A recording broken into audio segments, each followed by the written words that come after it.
Welcome everyone. We're excited to have you with us for today's virtual event, Elevate Your Residential Business. I'm Dan Jaycox, Marketing Director at Sherwin-Williams, and I'll be your host today.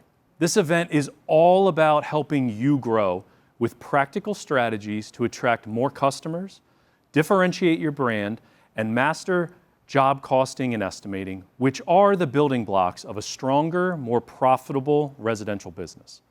Throughout the event today, you'll hear from industry experts and receive practical insights you can implement immediately. Our goal is to empower you with the knowledge and confidence to stand out in a competitive market and grow your business. We'll wrap up with a live panel discussion featuring industry leaders, so please be sure to stick around. Throughout the session, we'll encourage you to ask questions, share your insights, and please connect with us in the Q&A, which today is being hosted by elite business advisors. This is your space to learn, grow, and elevate your business. So let's kick things off with our first topic, landing more customers. Joining us, Nick Slavik of Slavik Painting and Restoration Company, as well as Brian Nolan from the Nolan Consulting Group.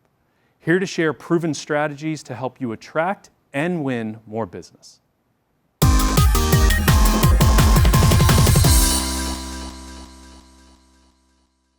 Hello, thank you for joining us.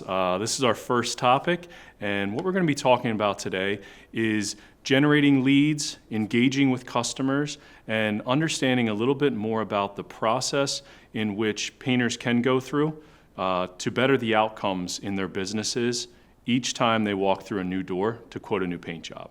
My name's Dan Jaycox. I'm the Director of Marketing for Sherwin-Williams, and very much looking forward to spending some time with you today. Joining me today, very excited to have Brian Nolan. So Brian, thank you for joining us. Thank you, Dan. Great to be here.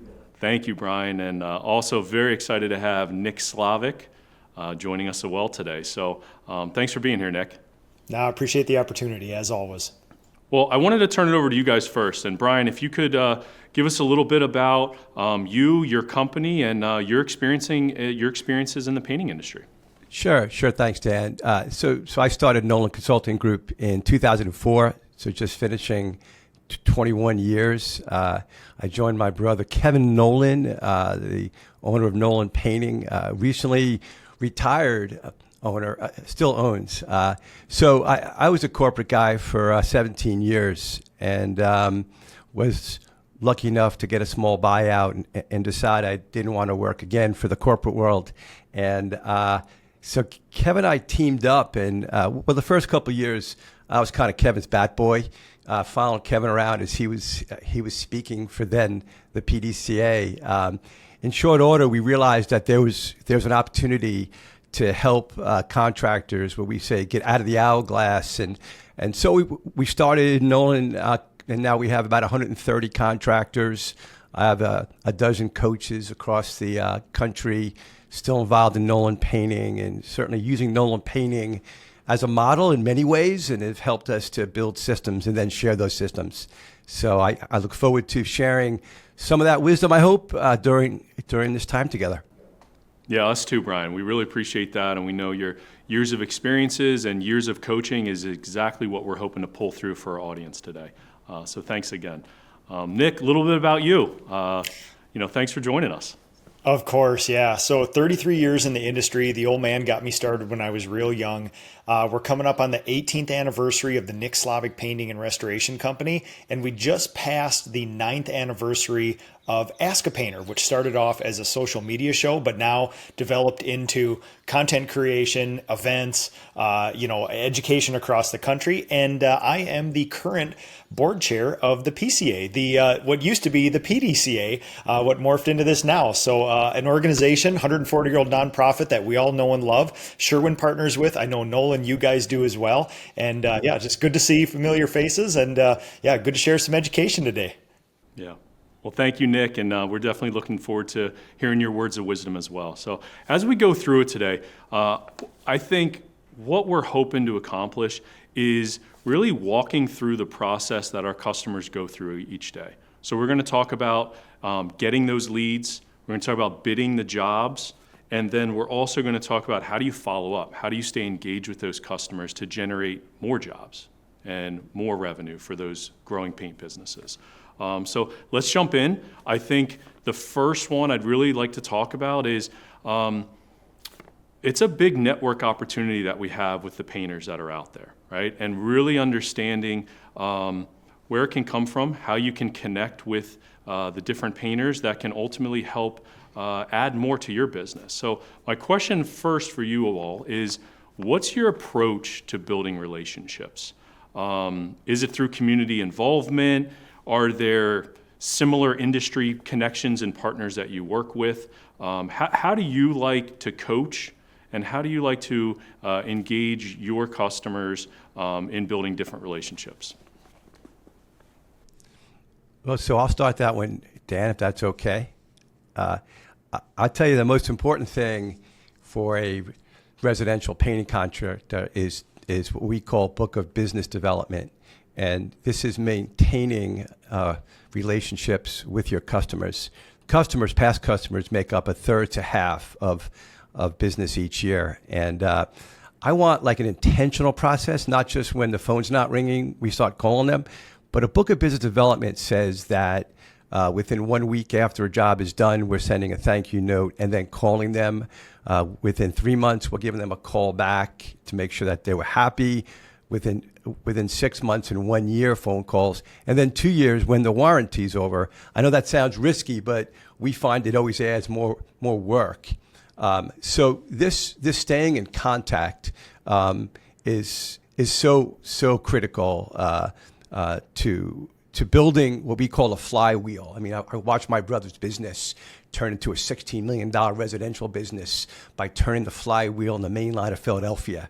Customers, the average life, what's the average value of one customer? Well, they buy on average of 2.3 times over 7 years.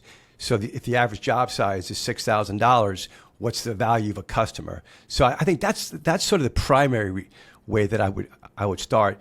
I've got a couple more, but let me let Nick jump in, and then I'll follow Nick.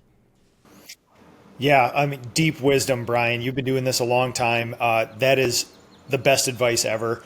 I would say there's also something that I did unintentionally that turned out to be a very good thing, which is a very long play, which is involving yourself in the community, staying ever present in, think about faith groups, children's sports. I've been on the Economic Development Authority for my town for 20 years. And you end up sitting on this board with 3 presidents of the banks in town. And they've been on here for 15 plus years with me. And you don't do that to get a lead, to shake a lead out of that. You do that to show that you're a trustworthy person who's a part of the community, and whether people consciously or unconsciously realize that, you then become this deeply embedded trust person in your community, and that allows you to then build that book of business and obviously then maintain all those relationships over the years. But being present, being local, people really like to see that you're part of the community. Well, this is so key. I mean, this is doing well by doing good. Yeah, It really is. And all things being equal, people buy from people they like. All things not being equal, people buy from people they like, or people like them. yeah. And so Nolan, every weekend they're sponsoring a 5K. Every weekend, giving out popcorn, gloves, various things like that. And so if you sponsor things that I like, I'm going to likely buy from you, because like-minded people, that's key. I want to add in sort of a passion I'm on right now. I think every sales rep needs to have a circle of influence. These include target relationships as well as current ones. And we're talking about 30 or 40 names that they're intentionally working these. These could be what I call power groups, which are other trades, a landscaper, a roofer, remodeler, that have the same customers. So let's network with these people in your group, and let's be intentional about this. Relationships sell. That's clear. And so if your salespeople are talking about our prices are too high, I'm talking about their relationships aren't developed and they haven't established value. Yeah. No, I love both that, and I think the first part of what you both shared of, staying top of mind with those customers, But I'd like to take that a step further and see both of your, feedback on it.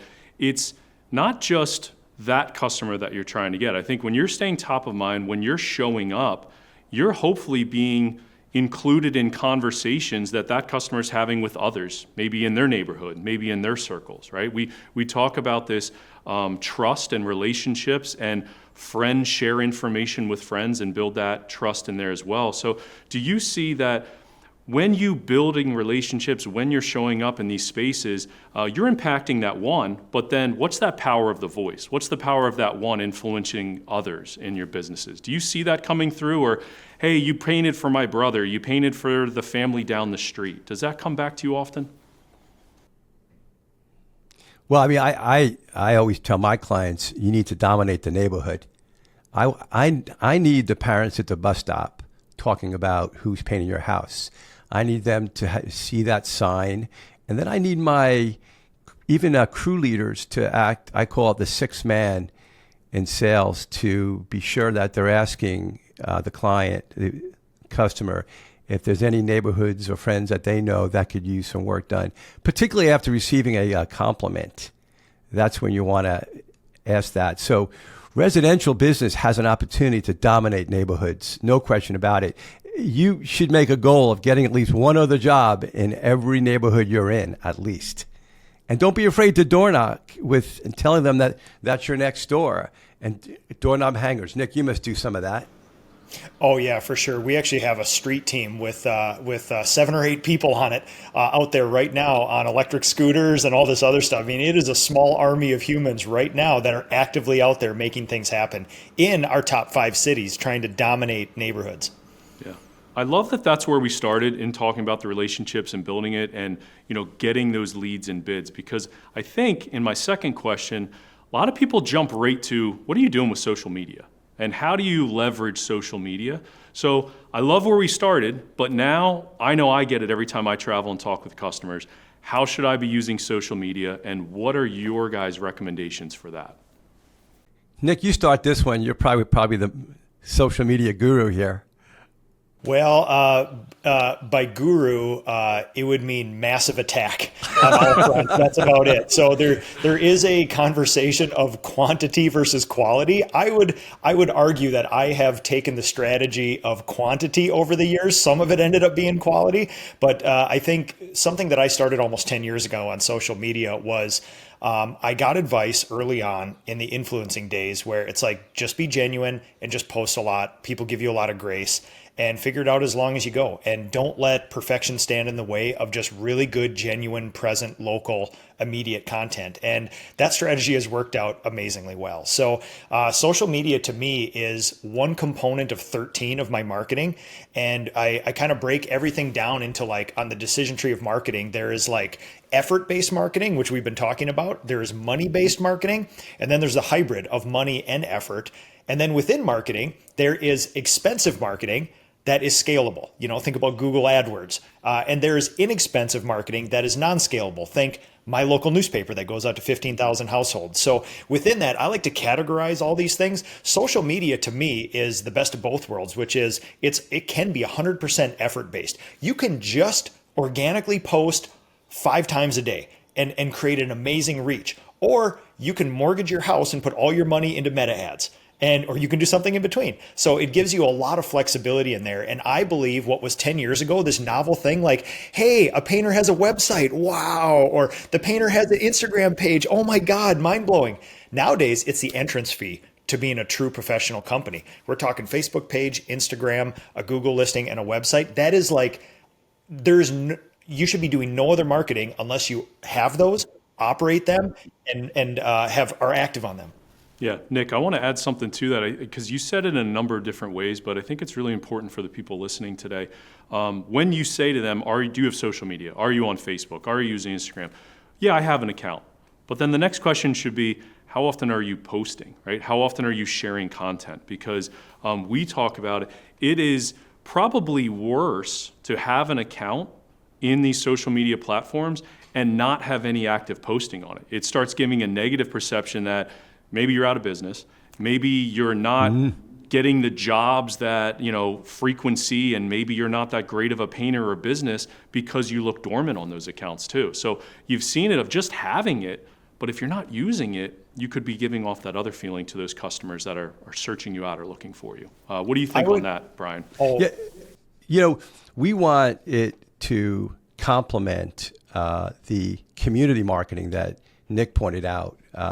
We want it to be authentic pictures, not AI pictures.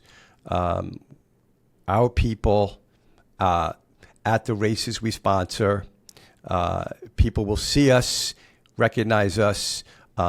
Smiling, happy people doing great work for both community and customers. It really is, to Nick's point, it's a cornerstone that you just have to show up there. And on top of that, they're going to go right to the number of Google reviews that you have. So this is huge. I must tell you, when I first started in this business, phone books was still the way people found you. I am not kidding. You too, Nick?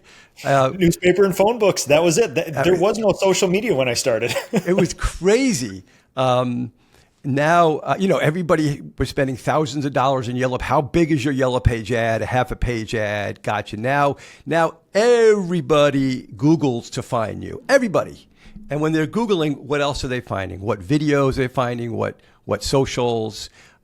So if you don't have someone in-house that is doing it, there are a lot of people, even on a part-time basis, that can represent you well and do it. Absolutely. So as we wrap up this first section here, just have to ask you guys, we talked about a couple different ways, maybe some new ideas for the people watching, but what's your favorite way? What's your favorite way to generate leads? My favorite way is seeing you around. I see you everywhere. I see your vans, your yard signs at fairs. That means that we're part of what I call an evoked set, like one of the top 3 contractors that is always going to get called. I want to be that. I want to be seared and branded in people's minds. Well, I can tell you, Brian, for the number of years that I lived in the Philadelphia market, on my way home from work every day, I saw one of your guys' billboards, right? So I know it. It's seared into my brain just like you talked about. And that's what you're trying to do in the community. I love it. My favorite happens to be my team's least favorite. And we call it internally reactivation, which is in the winter, we have more time than money. And I have a big leadership team, and there's just less stuff going on. There's less leads, there's less projects going on. So we have a little more time bandwidth. So what I do is I pull up 5, 6, 7 years worth of lists of completed jobs with all our clients' contact information, and we do reactivation. There's an SOP, which is you call the client, you thank them for the trust, you see if they want a free estimate, and whether they say yes or no, you thank them for their trust. And whether they want a free estimate or not, you email them and say, I understand you don't want a free estimate, just want to thank you for your trust. It's always a call first, it's always an email second, and when we've tracked this over the years, 100 of those has a 7% success ratio with scheduling an estimate. So for every 100 calls we make, we'll get 7 estimates. And these are our chosen people. These are our completed jobs. These are our clients who already know and love us.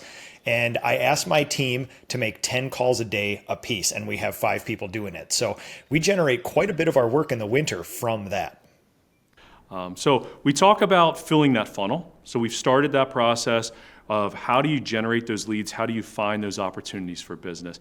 Now let's talk about how do you walk through the door? How do you show up for those customers? How do you show up for those leads that you've been generating? So first one, what do you do, or how do you coach others to build trust the second they walk into a homeowner's door? How do you build that rapport? How do you build that trust? Knowing that there may be a couple other people and painters walking through that door right after you. Well, I'm going to start with a story. I love it. And the story is called Eat the Meatball. Okay? My brother Kevin tells the story. It's tremendous. He goes to make a sales call, knocks on the door. Some nice Italian lady answers the door, and he walks inside, and he smells amazing Italian food cooking. And he goes, wow, that smells great. What are you making? And she goes, meatballs. Do you want one? And Kevin goes, I'll split one with you. Within minutes, he's at the kitchen table eating a meatball with her. John Meyer, you mentioned earlier, Nolan Painting Now CEO, he tells a story that he goes inside if someone's watching a TV show. He's like, oh, I know this episode. Next thing you know, he's sitting down watching with them. He's disarming his sales profile. He's finding something in common. Be intentional about finding something in common. Pet the dog. Notice a soccer picture if your kids play soccer. Be human, and that will then sort of take away that sales persona. Nick, I'm sure you do that naturally. Well, yeah, the hardest part is, the problem is, I was doing, 1,700 estimates myself.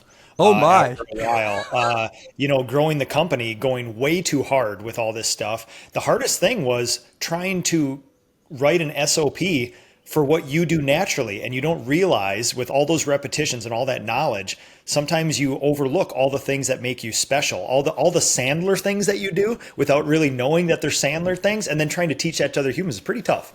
Yeah.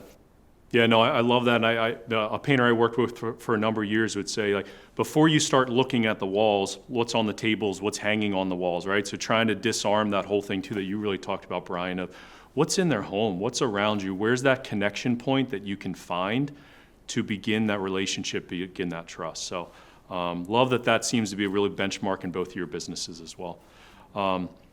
So moving from there, do you often hear from the homeowner that, hey, I'm going to be getting another bid, or I've already had different painters come through to quote this job? One, do you hear that often? And then two, does that change your approach in any way? Yeah, I would say we don't hear it as often as you would think. The proverbial, hey, I'm getting 3 estimates. I actually don't feel like a lot of people do. I feel like people want the lowest friction sort of thing, like how they shop on Amazon, which is they may look at 1 or 2 things, but honestly, this is a transaction. They're going to take the least friction, highest perceived value thing that's the easiest option for them. And especially like Brian keeps saying, if there's a trust basis in and you come highly recommended, the chances that they're going to keep looking for other options, especially if you make it super easy, goes down pretty far. So honestly, I know people get other estimates, but when they come through word of mouth, repeat, or referral, I honestly don't think they probably do that much, if I'm being honest. Yeah, Nick, I'm right there with you. We were just talking about this the other day. We did a recent study where we talked about 1,400 homeowners that had recently had a paint job completed in their home. And 83% of them came back and said that, one, they got the lead from a friend, a family member, or the painter that did it before for them, right? They had them come back, as Brian talked about in the first segment here, of repeat business. And then 55% of those same painters got 0 or 1 bid. So they said, hey, Nick, Brian, you've done the paint job for me before, just come take care of it for me. Or they only got that 1 quote and they moved forward. So I think you hit it right there on the head, Nick, that everyone thinks you're getting 3 to 5 bids, but depending on how you're generating them, depending on how they're finding you, you can close pretty well with those types of numbers. Yeah, so, and people are Brian, really busy. Thought? Well, people are so busy these days to get Yes. 3 bids. I don't know about you, but I'm a buyer. I'm a hunter, killer. That's what I want. If I trust you, like you, and a reasonable. So you're really now getting into the sales system. And so the first step in the sales system was this bond rapport, find something in common. Then you're in discovery. That's the next step. And so if you're asking if they're getting multiple bids, if they say yes, you may want to let them know that you're not going to be the lowest price contractor. We like to ask, outside of price, can you tell me some of the things that are most important to you? And I want to start the process of understanding the emotional buying reasons so that the multiple bid situation, I can start to become the emotional. People will buy emotionally, even if they say it's price. So this multiple bid thing is just a chance for us to start to sell. Right. Yeah, and I think you're talking about there, right, Brian, of hitting on value. What is valuable to them? What's important to them? And then, well, that comes with a price, but what are they getting? What's the value that's in that process and in the project for them? So there's two ways that I've heard from customers. I know when they're faced with that sticker price or when they're in the moment there, do you all quote the job on the spot? Is that when you do the impact, or do you come back and I'll send you a quote tomorrow? How do you go about that in your businesses? Nick? You go first. Non-negotiable, we deliver on site. 90% success ratio with that. The only times we don't is when it ends up being something that needs a technical question, a material spec, or it's so vast that we actually need to read blueprints and do a takeoff. But 90% within 1 hour, we deliver on site and answer any questions. I love that, Nick. That so you teach your reps to have closing lines, have 100%. ways of asking for it. I think that's key. The alternative way to do it is so wrong, where you leave there and you haven't talked money. So that's one of my biggest pet peeve in sales reps is when they don't talk money, and they just send a bid the next day or several days later, and the customer opens it and is sticker shocked. And now I'm being sort of spreadsheeted.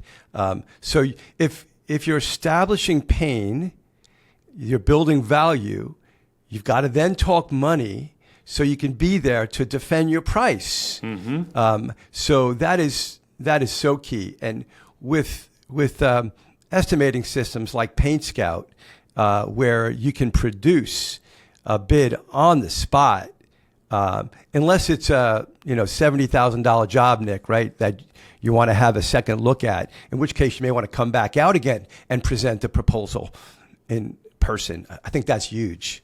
100%. So once you guys have quoted that job, right? So we've talked about getting them into the sales funnel. We've talked about walking through the door, building the rapport, bidding the part to the job itself, finding that connection point, delivering the quote.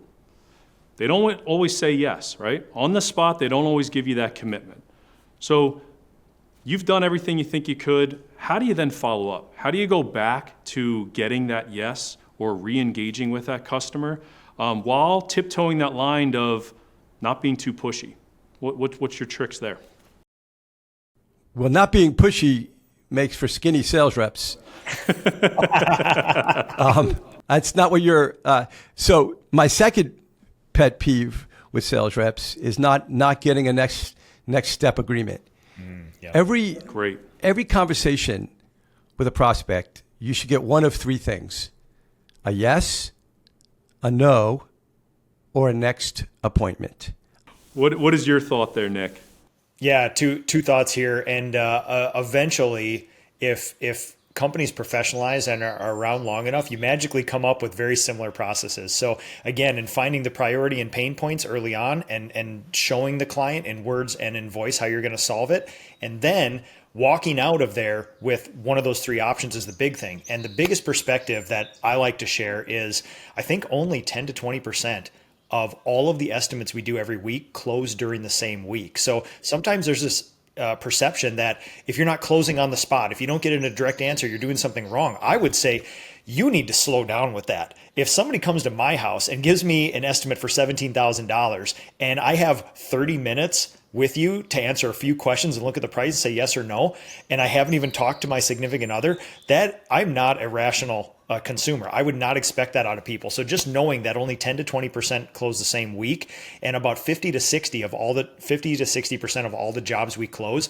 are within a 3-week time period. It is perfectly normal to do an estimate and 2 to 4 weeks later get a yes or a no. That is not abnormal. But I do agree with, when you leave there, the expectation is not a yes. It's great if they do.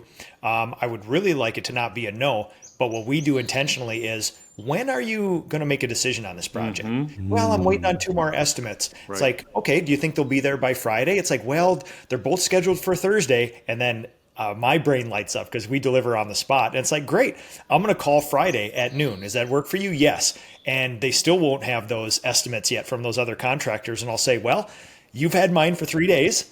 We got to you really quickly. I just want to touch base before the weekend, see if you have any questions. One of those things. And you personally follow up, answer any questions. And that is literally the key of that personal follow-up. Now, We also have an 18-step automated system that happens over 6 months, but we also sprinkle in the human, the effort-based stuff too. That critical, that first week or two when they're going to make that decision.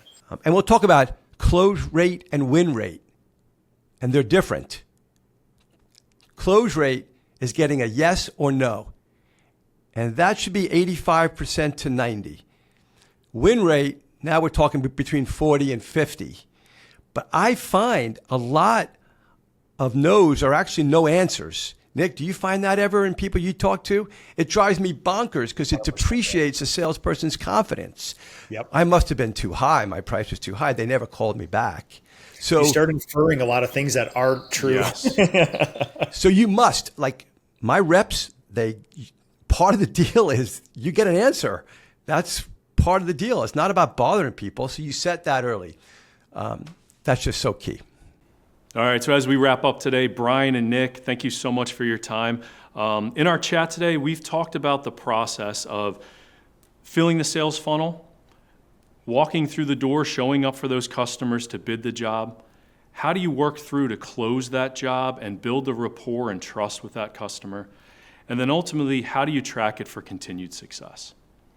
So thank you all for joining us. Stay tuned for the rest of our conference.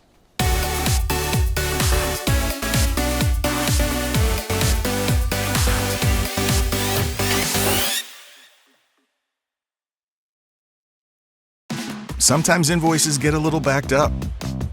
Fortunately, on swproplus.com, you can keep your invoices well organized. And now you can sync your Sherwin-Williams Pro Plus account with Intuit QuickBooks Online and export those invoices in one simple action. Just select the invoices you want, then export, and you're done. So grab a little peace of mind with the Sherwin-Williams Pro Plus online platform and start running your business from anywhere. Syncing your invoices has never been easier with swproplus.com on desktop or mobile. A big thank you to Nick and Brian for sharing their experiences. Winning more customers is essential to growing your business, and today's insights gave us a strong foundation to do just that. Up next, we'll explore brand differentiation with Michael Cheney of No Drip Painting, Nelson Martinez of Armored Painting, and Christian Militello of Militello Painting and Power Washing. Just a reminder, as you are watching, coaches from Elite Business Advisors are standing by in our Q&A to answer any and all of your questions. So stick around for our live panel coming up shortly.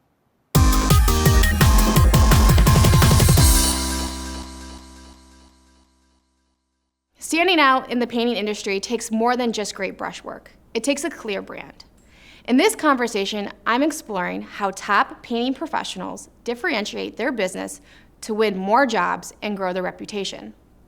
I'm Janelle Spellman, Marketing Manager at Sherwin-Williams, and I'm excited to be joined by leaders who have built standout brands in their markets. Nelson, can you introduce yourself and tell us a little bit about your company? Hi, my name is Nelson Martinez with Armored Painting. We are located here in the Rio Grande Valley, right on the southern Texas border. And we've owned our company, Armored Painting, going on 5.5 years now. All right, Michael?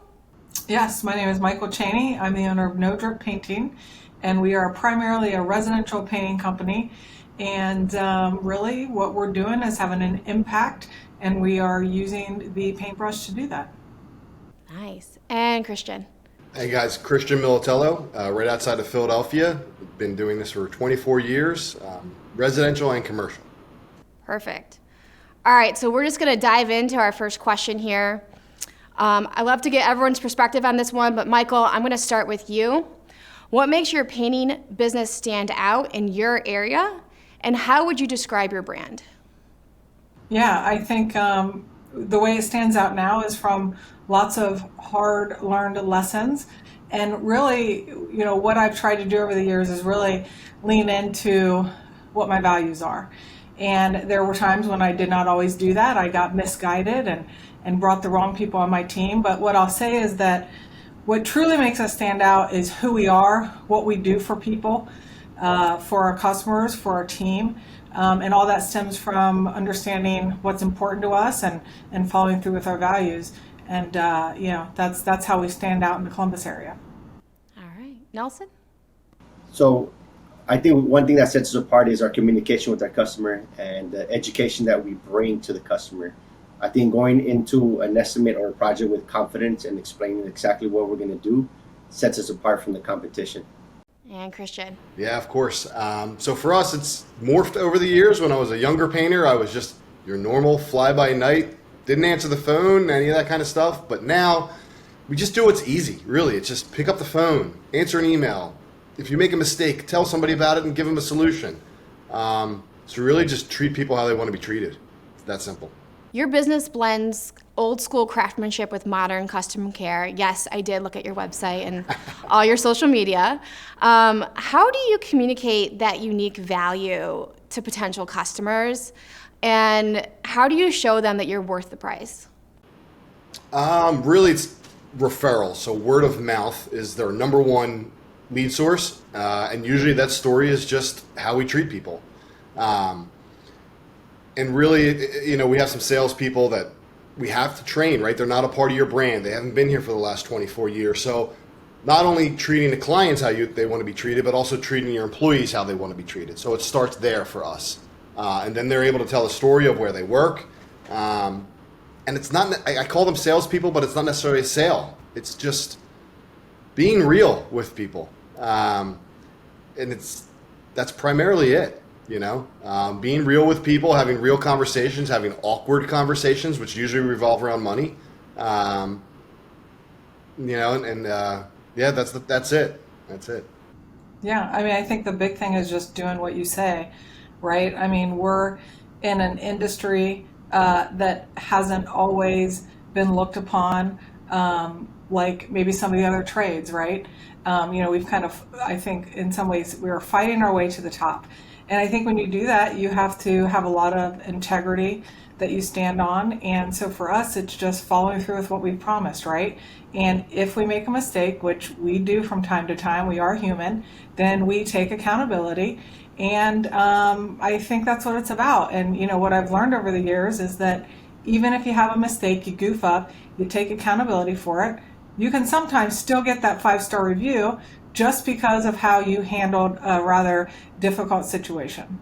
Yeah, our number one rule, or one of our number one rules in sales at Sherwin is do what you say you're going to do, like period. You know, so always follow through, following up. So they say dressing for success is important in any job that you do. I would imagine how we show up to our customer's house, whether that be the bid, on the job, has a lot to do about how we brand ourselves. So Nelson, how do you brand yourself when you're on the job, and how does that represent your business?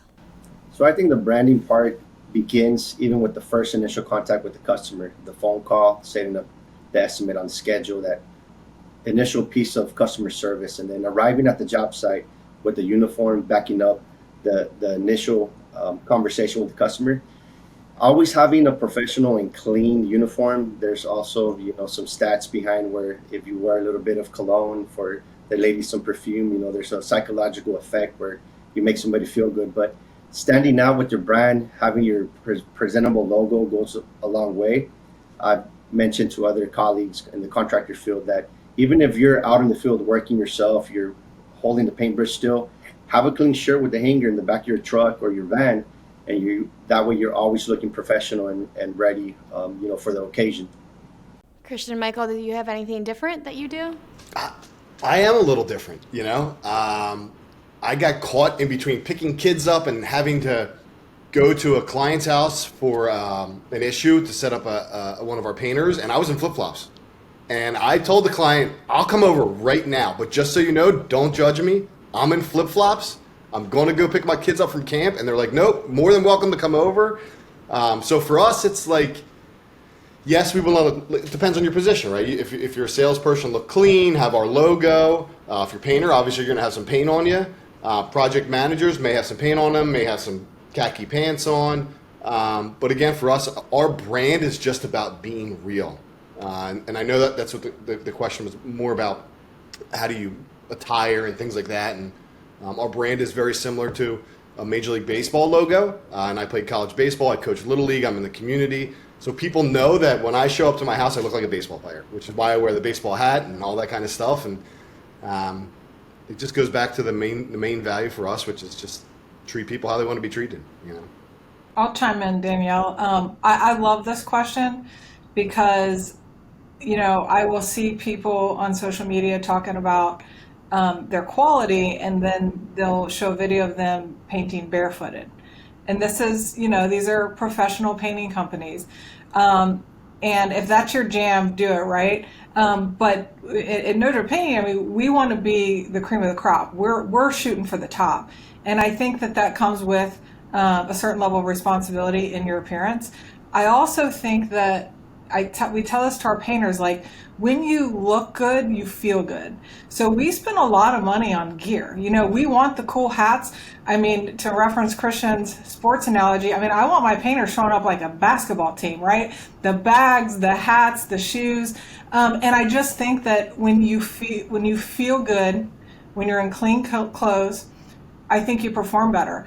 I do that myself. Like, you know, when I get my hair done, when I have a new outfit on, I feel better. And that's kind of how we push that along to our team. Our sales reps, we're going to be the sharpest ones out there, right? We're going to look good. We're going to show up professionally. We're going to have logoed cars that are clean on the inside, the outside. So I think this, this topic of appearance is actually really important, especially if you're wanting to build this professional painting company, when the word professional and painting has not always gone together. And I think one way you can curb that stereotype is to show up looking good. So a quick follow-up question to this. When looking at some, Facebook sites and contractors asking questions, one of the main ones I saw was actually about vehicle wraps. You know, is it important to not only brand yourself, but brand what you're driving in when you're going up to someone's house? So I think vehicle wrap is very important. Necessary, some could argue maybe not, but I think it is necessary because you're creating awareness, and a brand is about building, establishing a presence in your community, people learning your logo every time they see you. Subconsciously, they're registering your logo, and next time they see you, builds a photographic memory after a certain amount of times, and it builds trust that you care about your company and that you're willing, to treat their house or their project the same way you're treating your business. And I think it just shows, another level of character. I have a painter that comes to my house quite often on repeat. We call him, his name's Mr. John, because that's what my kids call him. And he is so good at painting, the whole neighborhood wants to use him, right? So they'll see his car drive by and they're like, it's Mr. John's car. But exactly what you said, Nelson. Like they notice the brand, they see it, and they know exactly who it is, and they get excited. So moving on, Michael, this question's for you. Your brand is rooted in women empowerment, giving back. What advice would you give to someone who wants to build a strong brand like yours? Or who might think about rebranding altogether? I know you said in the beginning of this topic that you had to change your brand or how you were hiring people. What would you tell that person? Yeah, well, I think the branding conversation is such a huge one, right? And I'm by no means an expert in it, but I'll say this, that we use social media to convey our story. And we're getting better and better at that. As I learn more, as I hire people that actually know a lot more than I do, we're getting better at telling the story. And I really think that that's what we're doing, is we are telling a story. We are telling, what influences our business, where that comes from. And so, for me, as we lean into this growth, we're just trying to get super clear on who we are and what do we want to convey to people. In a big way, we can do that through social media. In terms of like giving back, that is really the heart of what we do. And as I've navigated this path of being a business owner, that is now what I understand our purpose as a business is, right? It's our Paint It Forward projects. We do about 20 a year. The real goal is to do 50 a year. We teach English classes to our painters. We do really cool things. And really that's what it's about. And when I honed in on that and I understood that that was kind of an essential piece of who I am and what this brand can be, then it's all about telling the story and learning how to tell the story and be creative with it. So, I mean, if you look at our social media, hopefully you're gonna see that we just love our team. There's a lot of team pictures. We probably need more pictures of painting jobs we've done. But we're about our team, and to me, that's what makes the world go round. So, short and sweet, I would say, lean into the essence of who you are and why you're doing this, and then learn how to tell that story. What about you, Nelson? I know with you, family is a big piece of your brand. Any advice? Yes, family is actually a big piece of our brand. So I co-own this business with my childhood friend, and we go way back. So having a family-oriented brand, I think it shows trust in the community. But something I'd recommend somebody that would like to rebrand or start their brand, because there's a lot of great painters, but they don't think about it as a brand themselves. And I think focusing on establishing a presence with their logo and developing a company, attaching it to the great craftsmanship that they already do, will help them get noticed more. All right, I'm going to switch gears real fast, and we're going to talk about color. When a homeowner is struggling to choose the right color, how do you help them throughout the process? We use a couple different tools. I mean, they're more people than tools, but one of them is we'll send a couple of various interior designers to their home, cover the cost of that fee for them to help pick the colors out. There's also your guys' virtual color consultant, which we also offer. It helps the project so much to have these colors. Michael, what about you? Do you use any color tools? Yeah, so doing a color consultation is one of our differentiators. So when we go on a sales call, we have a list of 5 values that we offer. It's basically, here's why you should work with No Joke Painting. And one of them is that we'll do a complimentary color consultation. And we do that regardless of the size of the project. And we started doing that a few years back because of a Sherwin-Williams statistic. And I hope this statistic is still true to this day. But Sherwin at one point told me that 50% of homeowners can't move forward with a painting project or don't move forward with a painting project because they can't figure out the color. And when I heard that, I said, well, that's where we can fill the pain point, right? We can, if color is a pain point, we are going to solve that for them. So one of my sales reps is a designer. And we strategically got her in as a sales rep, because she can do color consultations. And then we also outsource it to another designer in town.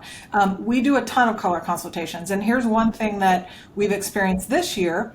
Since I brought on that designer as a sales rep, it's very interesting. I didn't anticipate this happening, but what's happening is she's going on color consultations.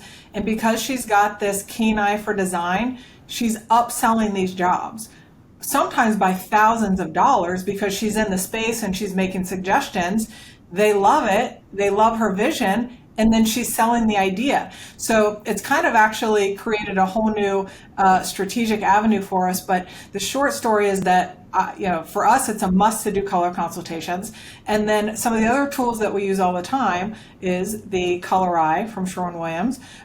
We have trained our sales reps that if they're in a space and a customer, wants to match their woodwork or match their wall, if they don't have the old paint, we'll do a color match right there on the spot. So that tool, in combination with our color consultations, it's really kind of that, especially the color consultations, it's that hands-on differentiator that our customer gets to experience when they work with us. So it adds huge value for us. The color consultation for us begins at the estimating process. We have a link embedded in our bid for the Sherwin-Williams color consultations. I actually need to get the data on that, but some customers actually do use it. And one thing that really works well for us is our estimator sends them about 3 to 5 renderings of their picture of their house using the color visualizer from Sherwin-Williams, and customers just love that. And I think we get more closings based off of those estimates when he does do that. So we need to do that more often. But and as far as sheen level, it really adds value when you explain to the customer, this is going to be washable, this hides imperfections. So I think it's a really good point to teach a customer that. And personalization, it's everything, right? I mean, I love that you're putting images of their house on your bids. That's huge. So let's shift away a little bit from color, and let's talk about product and product education. Do you take the time to educate customers on the difference between premium paint and contractor grade paint? If so, how do you approach the conversation?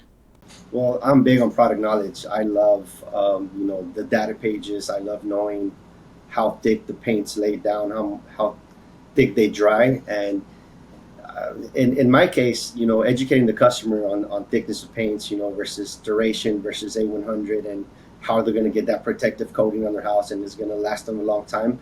I feel like they love listening to that. And we carry props on our bids with the board with A100 and duration, and you can just see the thickness with that. And I think that just builds trust, and knows that you know what you're doing. We host trainings with our employees so they can see it for themselves. And we like going back to previous projects and verifying that, what we did holds up years after. And there's actually addresses that we share with clients, with the approval of our customers, that they can go pass by and check out our jobs. So product knowledge goes a long way. We actually use the product guide builder from Sherwin-Williams.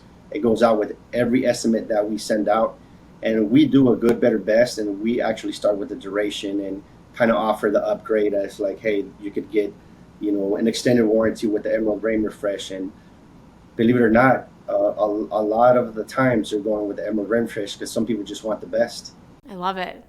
And for those of you who don't know, I did not tell Nelson to say that out loud, but because you did, if your Pro Plus account is connected to your online account, you can also use our customizable sales and marketing tools. It's on the dashboard, so you click it and you can build it and print anything off that you'd like. Michael, how about you? Yeah, so product knowledge is huge. We have Sherwin-Williams come in probably 2 times a quarter to do different trainings with us. It's such a useful tool that you guys offer us. Shout out to my rep, Kara, here in Columbus, because, man, she comes in and she trains us. And the reason we do that for the painter, we do that for our sales reps and even our production, our PMs. But we do want to be experts in what we're doing, right? And then there's a certain level of that we convey to our customers. I mean, one of our differentiators is the quality that we speak to, the warranty that we offer. We do a 5-year warranty, and in order to do that, we have to use good products. So, we convey that to our customers if they want to know it. Some aren't really concerned, but I think that's, when it comes to your sales reps, that's where your training comes into play. They need to understand how to read the room, but they're certainly equipped with the knowledge, and then they can use that as, like we always say, like it's like one of your arrows in your bag that you can pull out and fire when you need it. So when they feel comfortable talking about it, or if the customer's asking for it, they've got all the knowledge, and it just sets us apart. The other thing I'll say, when this really helps us understanding products, is if the customer's telling us that they've got other bids, and sometimes we'll say, well, would you like to share those bids? We can make sure that we're using similar products, that the scope is the same.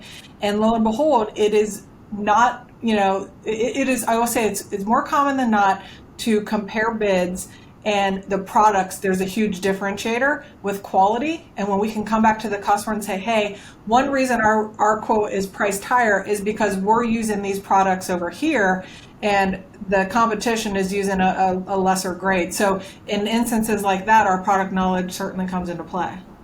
I love that. And kind of to tie in Nelson's comment earlier with Emerald Rain Refresh, that added benefit, it's for the homeowner where they can take out their hose and just, take all the dirt off, without having to use a power washer on their house. And that's just the value right there that you said, Michael. Appreciate that. So let's talk about the little things. What's something small that we do on site for our homeowners that leaves a lasting impression? Something small is leaving the paint buckets behind with a label fresh label of colors that they know how to reach us, and if they have any question, they can come back to us. And occasionally we leave some gifts behind for some customers, whether it's their favorite drink or a gift card for their favorite coffee shop. Michael, about you? Yeah, this is actually one of the things I love that we do. So we always leave a gift. We have a thank you card, and then we have a gift. And the gift is an empty 1-gallon can that has our label on it. And what goes in that gift is dependent on the customer. So, for example, one of the jobs of our sales rep when they go on that sales call is to learn about the customer, right? And so in our system, they actually, this is a requirement. They have to note something specific about the customer, like if they're a Phillies fan. Christian, I said that for you, by the way. If they're a Buckeye fan, if they love wine, if they got a new puppy, if they're about to have a baby, we want them to collect some sort of piece of unique personal information. So then we can tailor that gift to them, kind of like Nelson's doing. So, one of the recent ones we did that I just loved, it was so cute. We had our can with our label, and they had gotten a new puppy, so we put all these puppy treats, puppy toys, all that stuff in there, and that was the gift. It's fun. The team loves it. Oftentimes the painters are the ones that are presenting this, and so it's fun. It's unique. And then, the hope is really that the customer just kind of says, okay, they were paying attention, right? And that's what we want. And, the other thing that we'll often do is we have these little brownies we put in there. And I mention this because there's a locally owned company, female-owned company, which is, of course, important to me that we support the other ladies in business. And they ship us these little brownies that are absolutely delicious. I'm trying to quit and not eat any more of them. But we'll also throw these delicious brownies in and kind of give a nod to our other female-owned businesses out there. So yeah, the gift is fun. And again, we want our customers to be smiling and saying, okay, No Drip knows what they're doing. Christian, what about you? What's something small that you do that leaves a big impact? We do a couple things. One is we also do we have a gallon can with our label on it, and it looks like a baseball, stitches on the outside, and it says gratitude, cookies on the back, and it tells you how to munch on them in between innings during a 7th inning stretch for directions in the back. And then what's inside varies throughout the year. We support local Girl Scouts, so during Girl Scout season, we are buying massive amounts of Girl Scout cookies from all the girls in the neighborhood, and employees' nieces and nephews, and we put Girl Scout cookies in there in the boxes. We also have a pretty locally famous pretzel company that is hard pretzels, and they dip them in chocolate and all that kind of stuff. And then, so that's what we do for there. But we also, when we close a job, we'll sign off on it. We'll walk through with the client. They sign it. They get a 5-year warranty with 1 hour of free touch-ups each year for those 5 years. Those That's two things people really like. If you want to come paint for my house, you're more than welcome. Come back, do all the retouch-ups for my 2 little kids. I'm good with that. There you go. All right. Well, thank you all so much for sharing your perspectives today. I really do appreciate it. What I've learned from hearing everyone today talk, it's about leading with a purpose, building trust, and really being consistent with what you believe in and your brand. So that wraps up topic 2. Thank you all for joining us, and we'll get ready for topic 3. Thanks for having us. Awesome.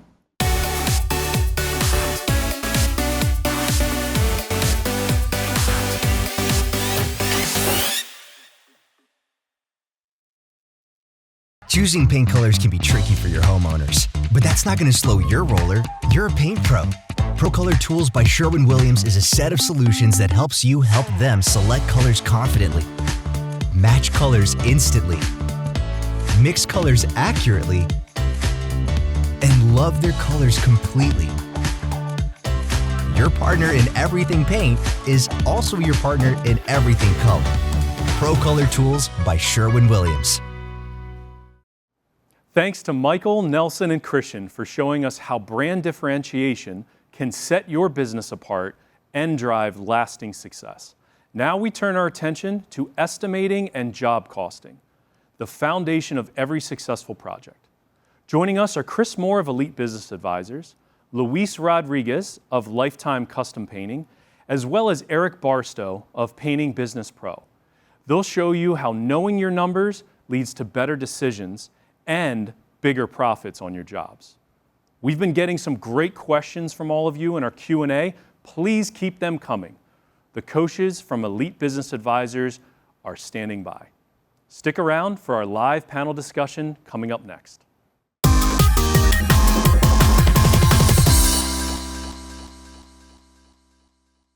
Welcome everyone, I'm Gabby Torres, Marketing Director at Sherwin-Williams, and I'm thrilled to be joined today by Chris, Eric, and Luis. It's an honor to have such experienced voices from the painting industry. If there's one topic that consistently comes up in conversations with painting business owners, is this estimating and job costing. Getting your numbers right is one of the most important and most challenging parts of running a successful painting business. That's why in today's conversation, we'll focus on helping you take control of your numbers. Know that you're not alone. Before we dive into question, let's get to know our guests. Yeah, so my name's Chris Moore. I'm the founder of Elite Business Advisors. We help painting contractors treat their business like a business and be that strategic partner to help them scale. I spent over a decade in the painting industry myself, ran my own painting company here in the St. Louis area before we transitioned to working with painting contractors all over the country now. Perfect, thanks Chris. Luis? My name's Luis Rodriguez. I'm down here in San Diego, California, and my dad and I run a father-son painting business, Lifetime Custom Painting. We mainly stick to residential, and we've been running it for the past 15 years. Thanks, Luis. Eric? Hey guys, I'm Eric Barstow. I'm the founder of National Painting Group. So we run a portfolio of painting companies. We'll do about 40 million this year, and we're growing that. And then for the last decade, I've been also running Painting Business Pro, where I coach painting contractors to help them go from starting up all the way up to $2 or $3 million a year. So I've worked with thousands of people in my programs since 2013. And yeah, love what I do. All right. So we're going to start with the first question. What is your process for creating an accurate estimate? Chris, we can go ahead and start with you. Yep. So I think the number one thing when it comes to creating good, accurate bids is you have to have a number system on how you're going to get to that final number, right? Using industry production rates, understanding what your pricing should look like, and obviously what your costs are for materials. We're a big proponent of either a spreadsheet or using software, right? And whether it's something like production rates throughout some of the different softwares out there, or again, just having a Google Sheet. That's what I used when I had my painting company. That's what we built for a lot of our clients to utilize, where you can just walk through the house and plug numbers in, and as you go throughout, it's calculating your price for you. But either way, it should be very simple, easy to do, something that you can get your numbers in 10 to 15, 20 minutes at an estimate. And that's for, a full interior repaint, a $10,000 to $15,000 exterior. Like, you should be able to have a system in place that you can get your numbers together, 10, 15, 20 minutes quickly, efficiently, but most importantly, confidently as well, right?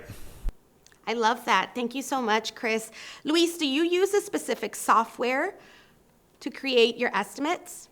Yeah, mainly is Paint Scout. That's what I found works the best for us. I've tried a few out there, but that one, for me, it's the best one just because of their presentations at the end. You can give them like a really formal bid. But also too, like Chris mentioned, you can put your production rates in there and then tailor your price to exactly how fast your crew can paint. Do you feel like you're more efficient, Luis, leveraging Paint Scout? Because I know we had a conversation a couple of years ago, and I know you were doing something different before you transitioned to Paint Scout. Yeah, no, definitely Paint Scout's been the game changer for us. That's allowed me to bid right then and there. Pretty much every bid I do now, it's on the spot. About 10, 15 minutes after I talk to the customer, I can just put the numbers together and then present them what I have. But yeah, it's been the best thing. And then also, we do have an Excel sheet where we do our job costings at the end. That's perfect.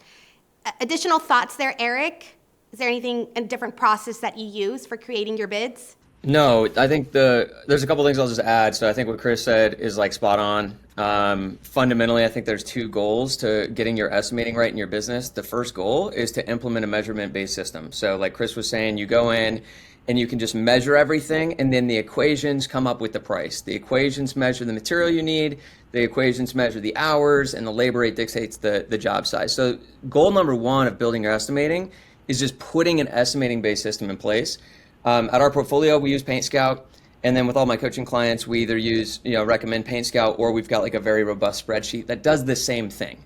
You put in measurements, price comes out. And then the second step, once you have that in place, is then you need to adjust either your hourly rate or some of your production rates for your market to get your pricing where it needs to be for profitable growth and just for tailoring to the market. You ultimately need to be able to pay the best labor in your market to attract the best labor to run the best business, while also having the proper pricing that allows growth. So that's really the second step in getting your whole estimating dialed in, is get the system in place first, and then you need to tweak for your market. For sure, that's very in-depth. All of you have a great process in place, so thank you so much for sharing that. With that in mind, do you all include a breakdown of materials and labor costs to your estimates, or do you keep it simple? What do you think is something that works best for you? I can go ahead and start with you, Eric. No, we give the customer a price. So we give the customer a price. Very rarely people will ask for the materials to be broken out, and in those situations we'll break out materials. And that's a whole other topic, but rarely does that happen. If you just present it like this is the price, that's the price, and you do it with confidence, then that's how you do it. I think it really mucks up the sales process and isn't going to help you. There's no benefit to breaking those out to you as a business owner. Yeah, when we talk to customers and homeowners, a lot of the times it's confidence is everything, right? The way you go and you present those proposals, they really buy into the final price. So thanks for that. I don't know, Luis or Chris, do you have any additional comments on that? Yeah, Gabby, I'll even take that a step further. I 100% agree with Eric. I would even just I've had this conversation with a lot of clients recently. Don't even line item out each room. Right? Like if the homeowner's asking for a bid for their entire main floor, wall, ceilings, and trim, give them one price, not 15 prices on the living room, the kitchen, the dining room, etc. I think what we're seeing right now in this current market we're in is people are getting more bids and they're being more picky and choosy about what they're having people do. And at the end of the day, if they're wanting you to come out, unless they're specifically asking you to option out certain things, hey, option out the laundry room, option out certain parts of the job, that's a different conversation. So I know your question was directed towards labor and materials, Gabby, but I think even that's a good point to think about. Put it together in one price. Let them know you're happy to break it down further if they have questions about things. But I think when they start seeing, the laundry room's $487 or whatever the dollar amount is, they start questioning things, right? Or they just start it creates unnecessary reasoning in their minds and maybe some doubt that if you just gave them a price for everything they were requesting anyways, they may not think twice about it. To follow up with this question, I was going to ask, how do you specifically calculate your labor hours for different types of jobs? The way that all estimating should be done is for every surface you have in your scope of work. So you've got a door trim, a window trim, vertical trim, this kind of trim, fascia that's 10 inches, fascias that, right? So you've got every different substrate that you're going to be in surface you're going to be painting. All of those should be assigned an hourly rate. So it says, hey, 40 feet of fascia on the first story of a house, we bid that for 1 hour. And that's what the production rate is. And so if you look at Paint Scout or you look at any well-done spreadsheet, everything that you would measure in a house has an hour assigned to it, like how long that thing should take. So that once you measure it, the equation says this is how long it will take. And then that's what gets you your hours, and then you have your price, your labor multiple. So if it's $20 an hour and you got 100 hours, then it's, $2,000 is your labor cost. So, and then you can move these things around. So that's kind of goal number 2 I was speaking to, is how do you adjust this?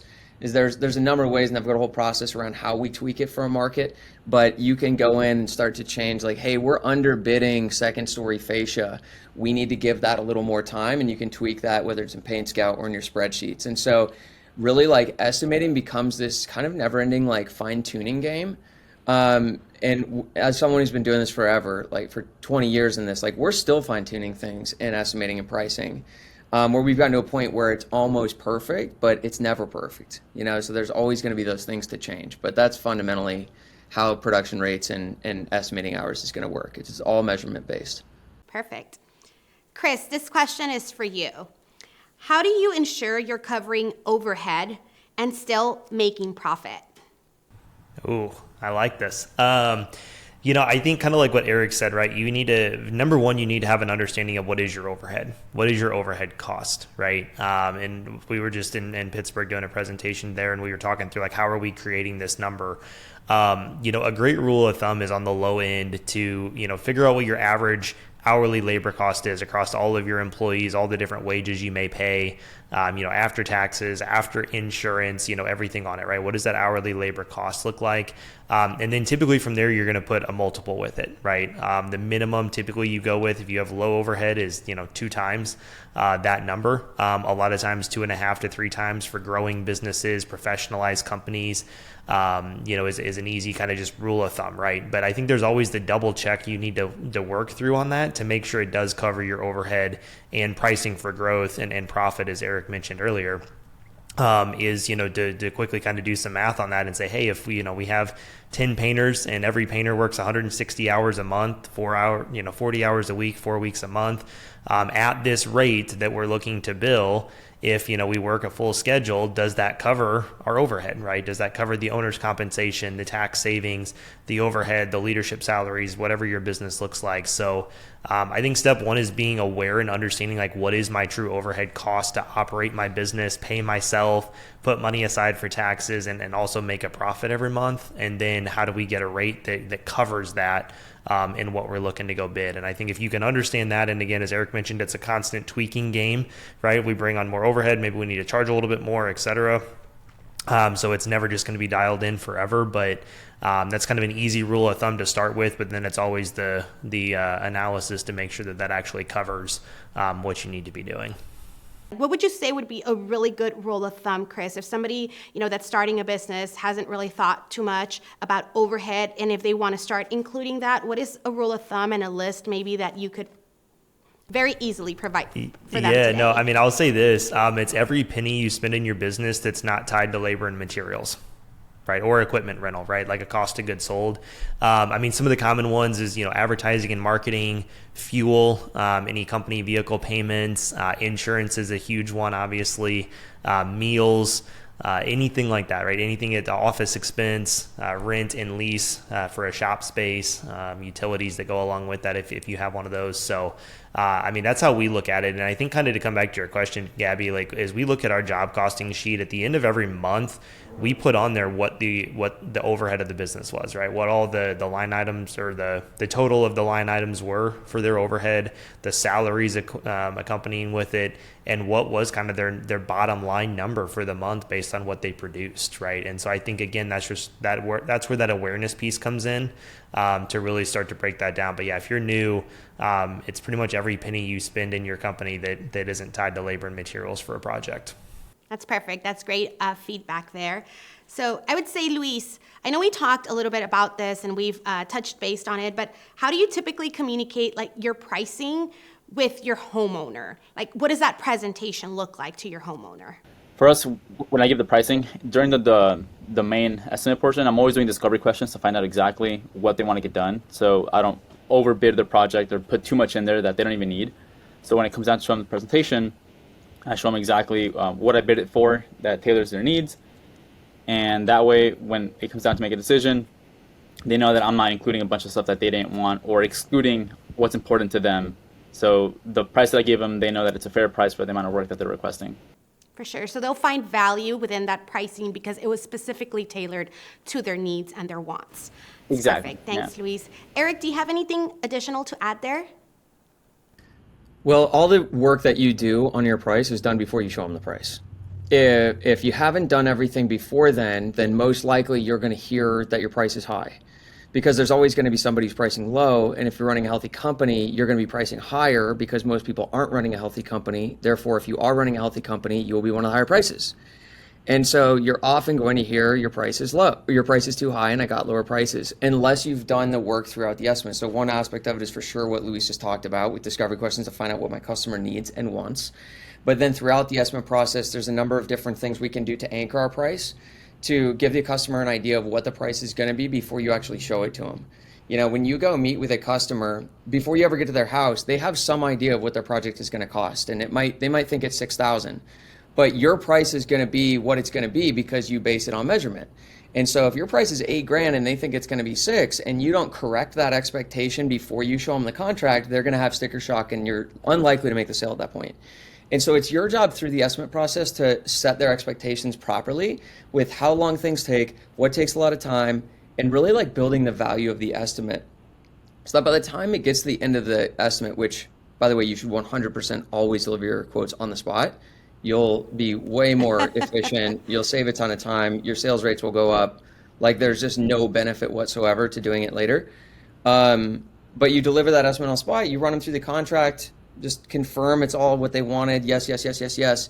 You say the price and then you just stop talking. There's a number of different things you could say last, or you can just like literally say the price and then stop talking and set the pen down. If you have a pen, or your iPad pen or whatever. I'm old school, I used to have paper contracts, back in my day. 3-part carbon copy, right?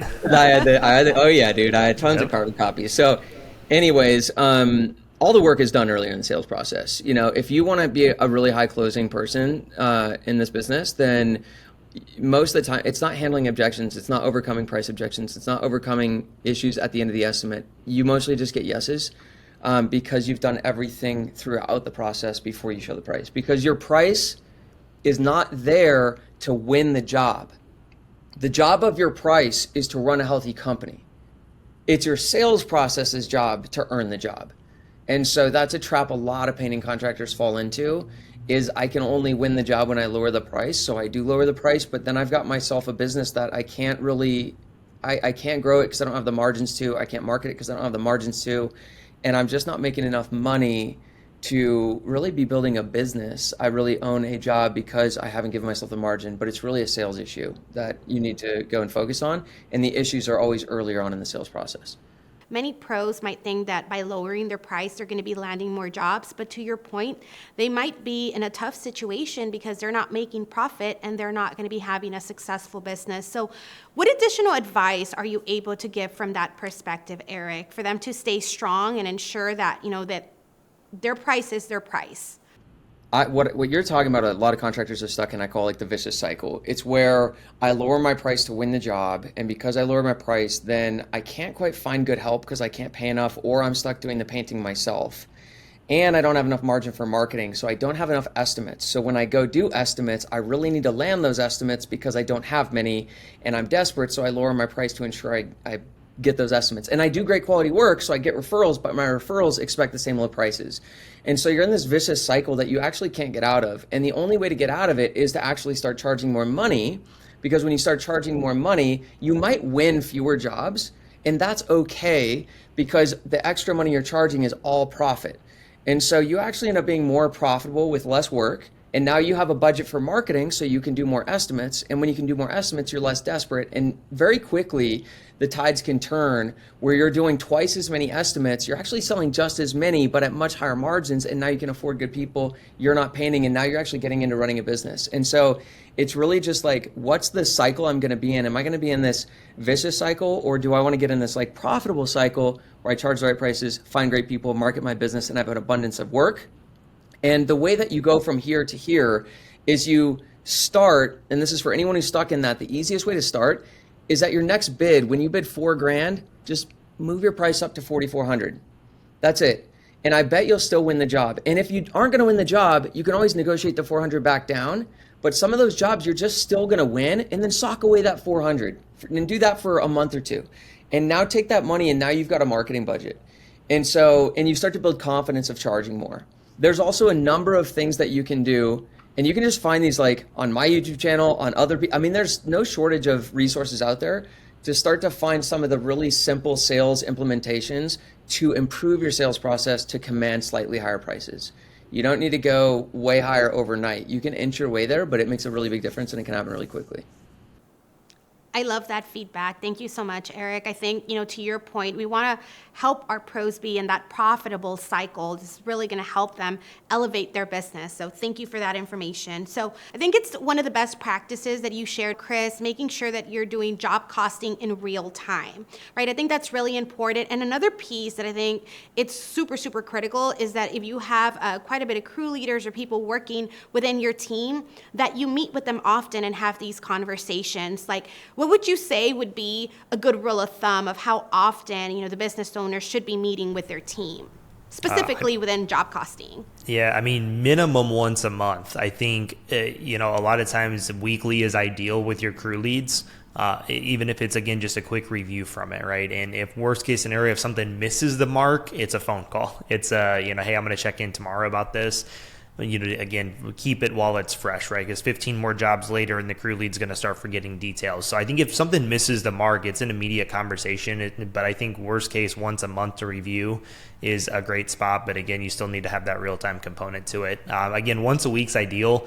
But sometimes, depending on responsibilities, how many hats you're wearing and taking them out of the field once a week can be almost a little bit much. So maybe some sort of a happy medium there. It just really depends on how your business is set up. This perfectly sets the stage for the follow-up question, Eric, that really aligns with this. Like, there is a lot of times that there is unexpected costs that do pop up in the middle of the job. So how do you handle that? It just depends on, it's very circumstantial, right? So it depends a lot on what the cost is. Was it our mistake? Was it a client change order? Like, what's the situation? Was it a subcontractor mistake? So we could break that down into those three. So if it's a customer change order, like they want to make some change or addition to the project, then we simply bid it and they pay us, to do that change. If it was a mistake on our side, then we eat that cost and we learn from it, and that gets baked into the future, because we don't really care too much about like trying to fight for our pennies on jobs. We want to learn the lesson and move on. The trickier one that most people deal with is when there's an unexpected cost that comes up because a subcontractor or a painter screwed up.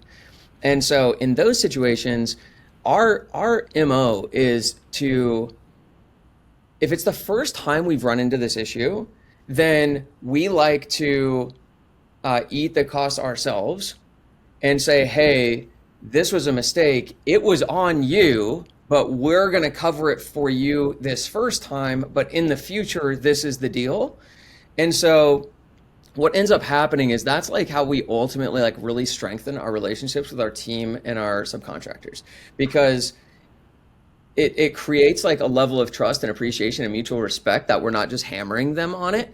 But also it's an opportunity for us to actually align on expectations of how things get handled moving forward, where we're kind of the good guys in the first situation. So it actually strengthens those relationships over time. I think it's a mistake that a lot of people make, is they're not willing to do that on the first one. And then it actually, these mistakes, these problems that inevitably happen on projects ends up actually like driving a wedge in the relationships they have with really the most important people in their business, which is either their subcontractors, their employee crews who are out there like actually delivering the work to the customers on the front lines. Like, these are your most important people in your organization, and you've got to treat them as such. And I think a lot of times it's just not handled that way. So that's typically how we manage those types of issues that come up with our crews making mistakes. How do you train your team members or estimators to price jobs consistently? Yeah, so I think for me, it goes back to what we kind of kicked off with is having that production rate estimating system in place. Because when you can have that in place, your numbers are confident. A lot of times you're using industry production rates, provided by PCA, Sherwin-Williams, all over the place, right? You can benchmark data against a lot of people. There's some really solid industry rates out there. And when you know that everything's dialed in there, it makes it really easy to teach somebody how to bid consistently, right? As Eric mentioned earlier, it becomes a counting game. It becomes a measuring game. How many linear feet of fascia on the front side of the house? Great. Plug it into the spreadsheet, plug it into Paint Scout, the production rate software, whatever you're using. And so I think like for most business owners is something to think about. If you don't have an estimator yet, but you're working down that path, now is the time to like 100% dial in your estimating, right? Because when you can do that, then it makes that handoff process easier. At that point, it is teaching somebody to count or to measure and to follow a process. And that's where I think a lot of people struggle with is a lot of owners walk into a room, they look around, they say, okay, this project's going to be $2,600, right? And when they do that, you can't train somebody else to do that because they might walk in and look around and go, oh, this is going to be $1,200, right? So we have to have that system dialed in of like, what's the method behind the madness? What's the system and how we're getting there? And so it does help keep things consistent and duplicatable for you as the business owner, because you shouldn't be charging me one price and Eric lives down the street from me and you're charging him a totally different price for the same project. So it keeps it easy now, but again, it really helps for when you have those estimators, that when your systems are dialed in, it's a counting game, it's a measuring game, it's plugging into it.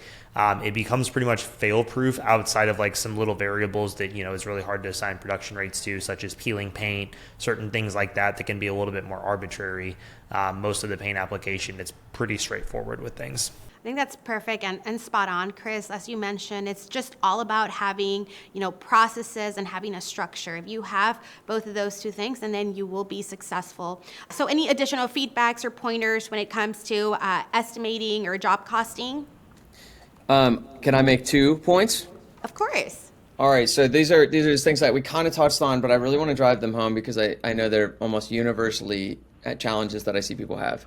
So the first one is that my view on this is that for you, what we try to do is we want to help people build a $2 to $3 million business at 20% net margins with a team that runs the day-to-day. That's ultimately what's going to create freedom and $300,000 to $500,000 a year in income. So that's the goal. And to hit that goal, we can see what a business needs to look like at that level. And you've got to be at least 50% gross profit margins. So what that means is your top line revenue minus labor and material costs, plus like burden like insurance and stuff that goes with that or equipment. And then you've got that's your gross profit. So revenue minus those is your gross profit. You need to be at 50% minimum at that level of business to achieve healthy margins, pay your team well, and all these other things. So my view is that you should be at 50% gross profit from day one. So the first thing like I always do with people is fix the margins immediately. And probably 95% of people, like maybe 1 out of 20 is hitting proper margins that I talk to. Almost no one I ever speak with is hitting 50% profit margins and gross profit margins. And I think that you're worth that. You can win jobs at that, and it will make every other part of your business easier if you do that.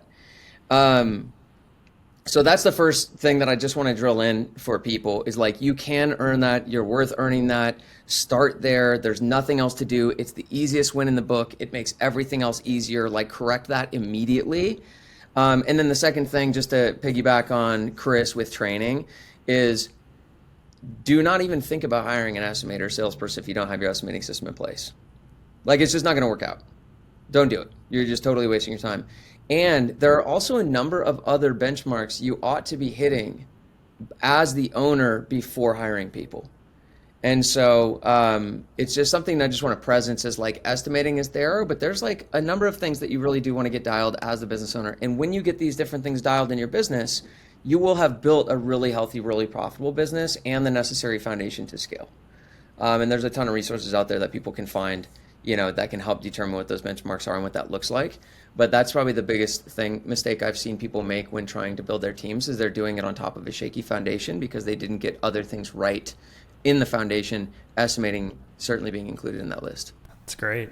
Can I hop into something, Gabby? Of course. Awesome. Jump right in. Perfect. So I think, one, I want to drive home the point Eric made earlier. You saw me like clapping on screen was do your bids on the spot. Like, I 100% agree with Eric on that. Like, please present your estimates on the spot. You can provide that value. There's so much psychology behind that. I won't spend the time going through that. But I think as it relates to the sales process, making sure that you have that very well dialed in and to kind of highlight what Eric said earlier, like, you should be handling objections in your sales process, right? So when you're constantly seeing like objections or even questions that homeowners are asking, find a way to tweak that into your sales process that just heads it off before you even get there, right? When you're building value, when you have touch points that go out from the second that they reach out to schedule a quote with you, you are starting the sales process. You're starting the selling journey with them.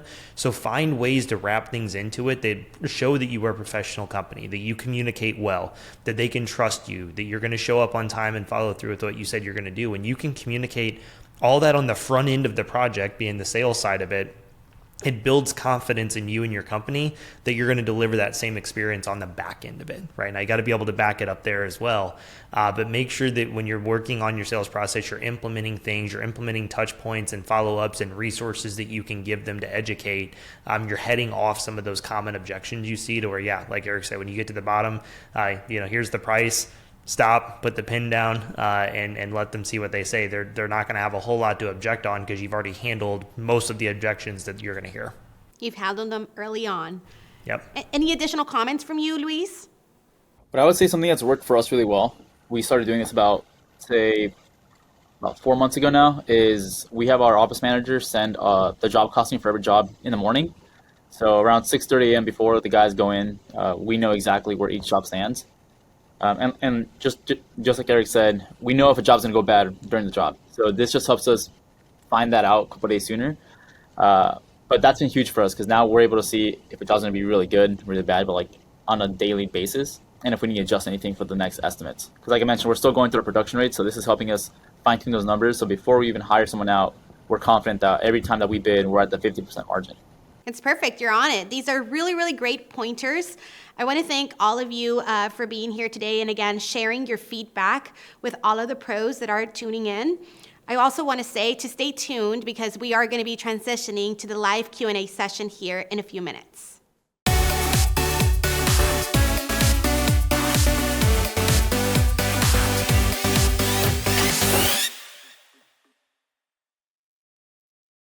Hey everyone, I'm Jaden with Paint Scout, the sales software built exclusively for painting contractors.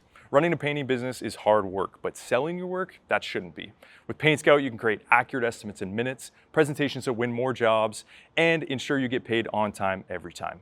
And while Paint Scout's your go-to sales tool, we're not stopping there.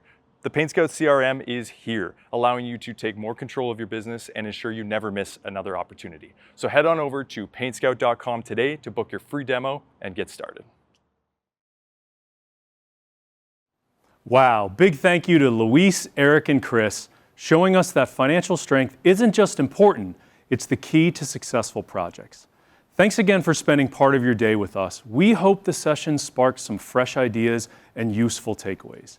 Now let's keep this momentum going as we move into our panel discussion. Just a quick reminder, the Q&A hosted by Elite Business Advisors is still open if you'd like to ask more questions. Joining us now, I'm very excited, we have Chris Moore, Michael Cheney, and Nick Slavik, who are ready to share their insights and dive deeper into the topics we've covered today. All right, everybody, you ready to get started here? Let's do it. All right, let's do it. So what we have, a couple questions that came in prior to today's event. First one's coming from Gus, and Nick, I'm going to go to you first. What are effective strategies to fill your winter schedule? And when should you start planning for the winter? Easy answer is the best part to start planning to fill your winter was 2 months ago. But if you cannot do that, the best other time is right now. And outside of mentioning specific channels, which we're going to do most likely later, you got to think about a strategy. My residential painting company has subscribed to a strategy where we believe that you need to touch somebody 8 times with 4 different channels of marketing, 4 different types of marketing in order to either leave an impression or get them to respond to it. Now, the theory also goes, if you only have one kind of marketing, one channel of marketing, you have to touch them 20 times. So with that strategy, when we're planning for winter, we've actually taken our strategy from 13 zip codes down to 5, expanded from 3 types of marketing to 10, and then stacked them deep so that more types of marketing hit people more often. And that's how we're going to fill our channels this year. Oh, I'm excited for that. Yeah. So as we're talking about it, I'm happy to say painters from all over the country are joining us today. Is that different based on where they live in the country? Is winter still winter, and why? Yep. Follow up? No, I mean, I would say this. We have clients all the way from Hawaii through southern U.S., all the way out to the East Coast. And everybody in the northern part of the U.S. always says, like, man, I wish I was in Texas. I wish I was in Florida. I wish I was in Hawaii. I could do exteriors year-round. And I'm like, yeah, that's great. But do you understand, like, Thanksgiving still happens, Christmas happens, New Year's happens, and as you called it this morning in our podcast, the Bermuda Triangle of holidays, right? Yeah. And so, yes, if you are in that northern climate, you kind of get hit twofold because you've got the holidays plus the winter slowdown. You can't do the exteriors. But to your point, Dan, it's not just, I think wintertime just kind of lumps in the holidays and everything. That's a good point. And every painting contractor across the country sees that slowdown because of that time of year. So it's not just the weather as much, although that will kind of shrink your demand if you're in those northern climates. Okay, well, thank you for that. Well, next question, Michael, I wanted to come your way. This one's from Diego, and he asks, where am I most likely losing the most time and money on jobs? Something maybe you've experienced throughout your career? No, I doubt it. Never. I have, none of us have. I've often felt like I'm running a nonprofit. But the truth is that it really comes down to your labor, right? It's the biggest expense on a project. I know people like to get hung up on the cost of paint. Yeah. But the truth is it's your labor, and my suggestion would be to, one, have someone that's physically on the project in charge. So my team, we work in teams of 2, I personally like Nick's model where he has single painters working, but someone needs to be in charge and someone needs to own the project. From there, it's about setting your goals and expectations with your team, with that leader. And what that could look like is how many hours is the job supposed to take to meet your budget. So if it's a 100-hour job, that crew leader, that person in charge needs to understand that and then have a plan of attack on how to meet that budget. So it's about having the expectations set and then how do you support and coach your team to be able to hit those metrics. So there's a leadership component there, but it really starts with the structure that we're kind of talking about. Nick just talked about it from a marketing standpoint. So the encouragement would be to focus more on the big cost, which is your cost of labor, not so much the cost of the paint that you're using. Great. Well, thank you for that. Nick, you don't run like all crews at one, right? Like just to clear the air here on that. Every single crew, one, unless we start an apprenticeship program, then we team them up for between 3 and 9 months, and then we make them a single crew. That's awesome. Yep. I didn't think I realized that. It's leadership strategy. That's smart. There you go. Make them leaders. Well, I've got a follow-up to that as well, where a lot of times I'll hear in working with painters that they realize every time they pick the brush up, they lose money, right? But they also know it's hard to put the brush down sometimes. So is that something that as you've grown and you've kind of had this leadership mentality in your business, that how did you make that jump? You're going to experience if you do this right. And upfront and honest from somebody who's been there, who still has paint on their watch from doing this for fun now, there are times when you have to pick up the brush, right? And there's, in the early years of founding and scaling my business, a lot of times my revenue was the revenue keeping us afloat, getting us to the next step, allowing people to be trained. But then there comes a point when you tip the scale into a professionalized business where when you are painting, you are not creating standard operating procedures, having one-on-one meetings, marketing, things like that. There's only one human in your business typically with that job description, and it's you. If you cannot fulfill that role, you're not doing your job. So there is going to be an awkward phase when you have to paint, when it's tough to paint, and then when you should not paint. Gotcha. Thank you for that. I think that'll resonate with a lot of people that are looking to expand and scale their business. Right? What's ahead of them? Yeah, that's right. This was one, Chris, that came through from Veronica. We had talked about it earlier today, but I wanted to take it a little bit further. I think this is a great question of how can I apply production rates to my estimating, and will that ultimately help me land more jobs? Yep. Well, we just saw the commercial for Paint Scout, and I think that that's a great tool that's really helped kind of revolutionize this industry in estimating. And so I think whether you're utilizing Paint Scout or you're utilizing the industry production rates that PCA has available, get a good metric on what is this industry benchmark, right? There's a lot of data out there, again, where a lot of us are free to share a lot of that, and just understand that we need to have a good, solid production rate and system in place so that you have consistent bidding, right? And so when you can do that, again, it's just leveraging technology, it's leveraging your resources, it's collaborating with people, and just understand like what are these industry benchmarks that you should be looking at. Michael or Nick, anything you'd like to add to that one? What I'll say is when you have production rates, you are then able to most likely produce an estimate on the spot. Okay. And that's kind of the bridge to, I think, going from being not so professional to being professional, because you should be able to go in someone's home and give them a price right then and there. Yep. There isn't any guessing. You've already created the pricing structure with the production rates. And it might be worth just noting what a production rate is it assigns a time and a dollar amount to the space that you're painting. So if you're painting a wall that's 10 by 12, the question is how long does it take you to paint that? And how much is your time worth? That is essentially what a production rate is. And when you can figure that out, you can go into someone's house, you can measure, and you can produce a quote right there on the spot. And from a customer's perspective, if they're comparing you to the other painters, you've probably really impressed them by just producing an estimate right there on the spot. That's a great point. And I think we heard that a lot today. And so if that's a takeaway for some of the viewers today and painters, that if that's something that they can work towards or try to change, maybe it helps land those more jobs like Veronica was asking about. I think for me, that's a hill that I will always live and die on. You should do it on the spot. And it's not even about trying to close them on the spot, right? This isn't like, if you sign today, we'll give you a 20% discount. It's just, honestly, for me, it's completing that customer experience, right? They call you for a quote, and I would professionally kind of find a way to weave that in there if I knew we've had 2 other quotes and we're still waiting on them, they haven't emailed it over, and I'm like, really? I'm like, oh, okay, like, well, I'll have it to yours. you. Yeah, exactly. I'm like, I'm gonna have it to you before I leave here. And they're like, no way. Who do you think they're going to go with, right? It doesn't take much to differentiate Certainly leaves a yourselves good in that. impression. So again, do it professionally, right? Have fun with it. But for me, that was an easy differentiator, and we always coach that with our clients. And even when I had my business, it was just a way to kind of complete that experience that you're trying to give them, which justifies maybe what your pricing is for your market. Yeah. So I think so far in the questions, we've already started on process, we've started on job, how to deliver the quote, but somebody's got to put the paint on the walls, right? Like this has to happen in order to complete the project. Not it. So I'm going to come to Michael with this one. What are suggestions for effectively tracking employee progress and holding them accountable? Because that's a big piece of the puzzle here. Do you have an acronym for that, maybe? I do have lots of acronyms, but Like you we can't put me on the planned spot. this. Oh, right. You can't put me on the spot here. No, it really starts out with, in my business, it's having KPIs, right? And so the team at every position knows what their goal is. I, at the owner level, also have goals, right? And so we start with the goals. From there, it's coaching and leadership.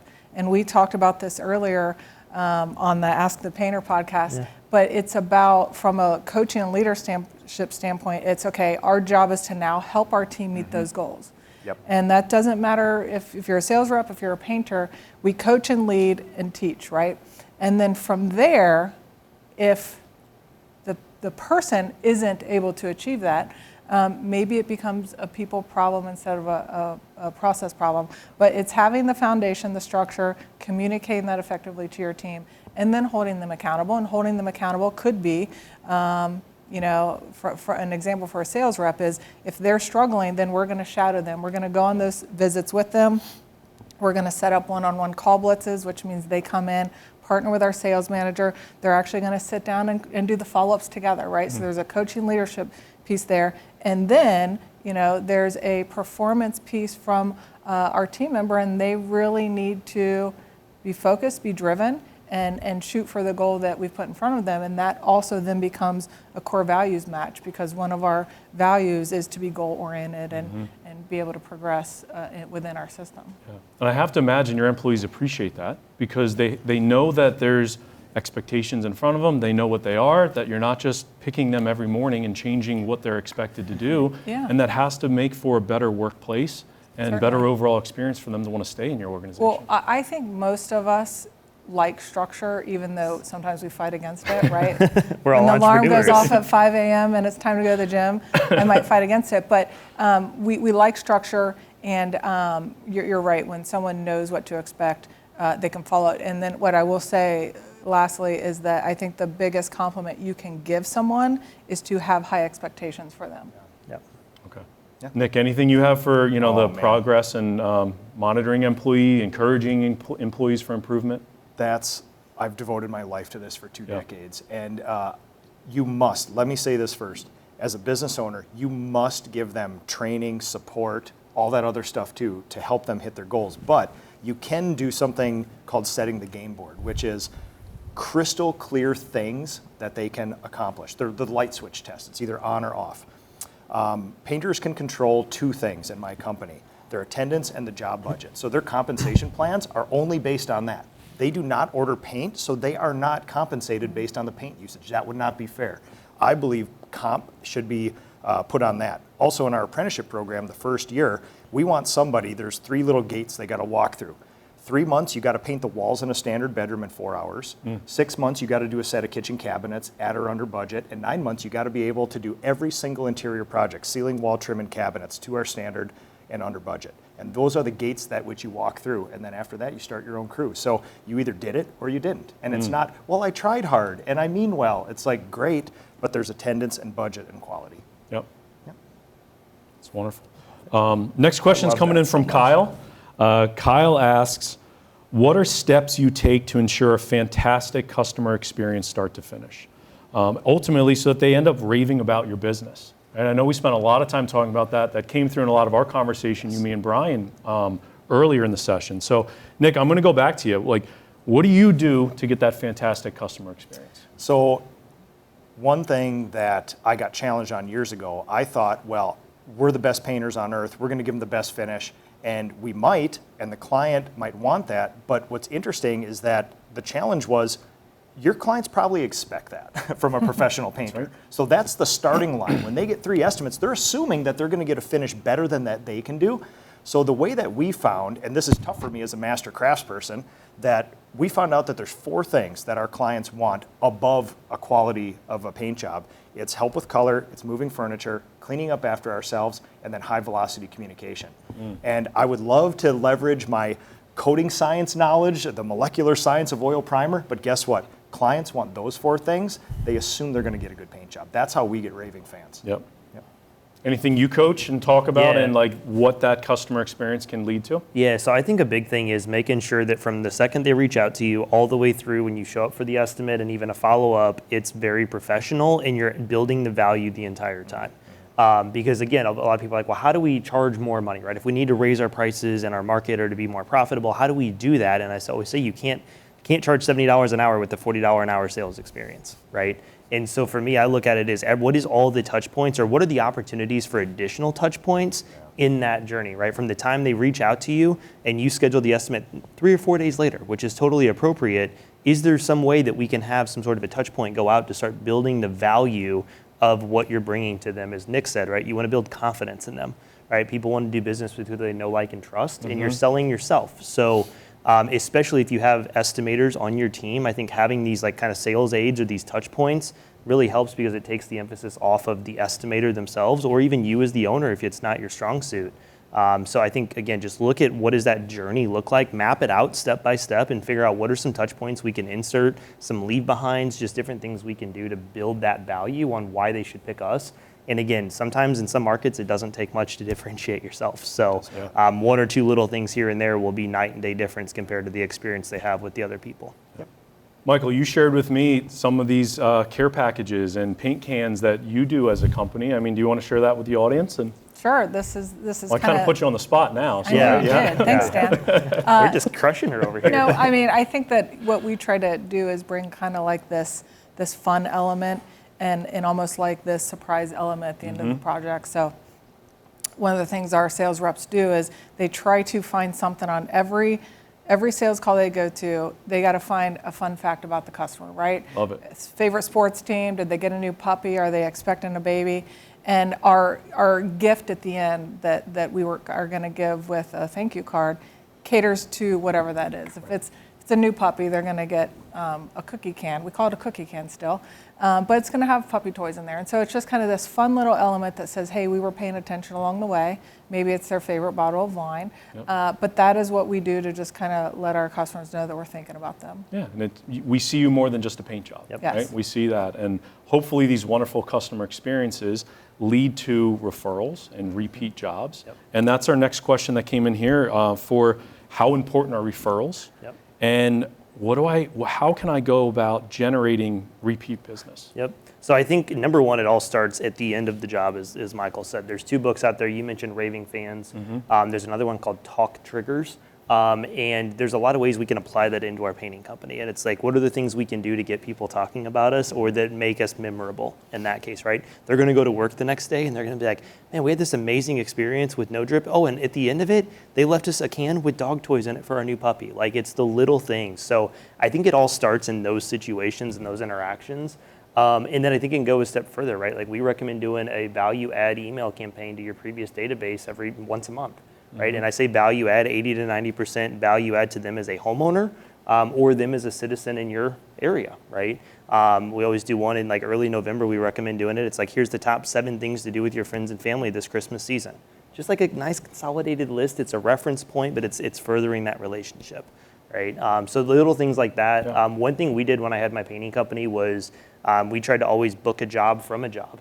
And what I mean by that is we did something we called our advocate discount. And at the end of every job, we had this brochure printed up we would give them. Our crew lead would go through it with them. And it would say, hey, if you do these 3 things, we'll knock $25 off for each one of the 3 you do before you pay your final bill with us today. You have to do it here, not, oh, I'll do it later, right? But it was $25 if they left us a Google review. We didn't specify it had to be 5 stars. We followed policies. We give them $25 off if they would post in the Nextdoor community on our behalf. And then we do another $25 off if they made an organic Facebook and Instagram post and tagged us in it. And we did this because I realized that when people would just do that out of the goodness of their own heart, we would always get like 1 or 2 more projects out of it. And so then I started figuring out, okay, how do we take these behaviors and try to incentivize them more, right? And I think that to me is the key, and how you can build that repeat and referral business is when you notice things happening, how can we try to incentivize more of this behavior, right? And so the kind of book a job from a job became kind of our motto and our goal. Yeah. Nick, I know you're a very data-driven business owner. Yes. I know that you look at repeat and referral. I know you got a spreadsheet on your phone. Probably, or on your watch, you got something. Yeah. So what do you have on repeat and referral for your business? All right, time for some strategy. Yep. So this is the one thing that will get painting companies through the winter. Yes. And we're going to do 550 to 575 jobs this year. Last year, 52% of those came from word of mouth and repeat clients. This year, it's 62%. Wow. So typically, when people think about marketing, they think about what's something new I can spend money on to reach new people. That is market expansion. What we're talking about is market penetration.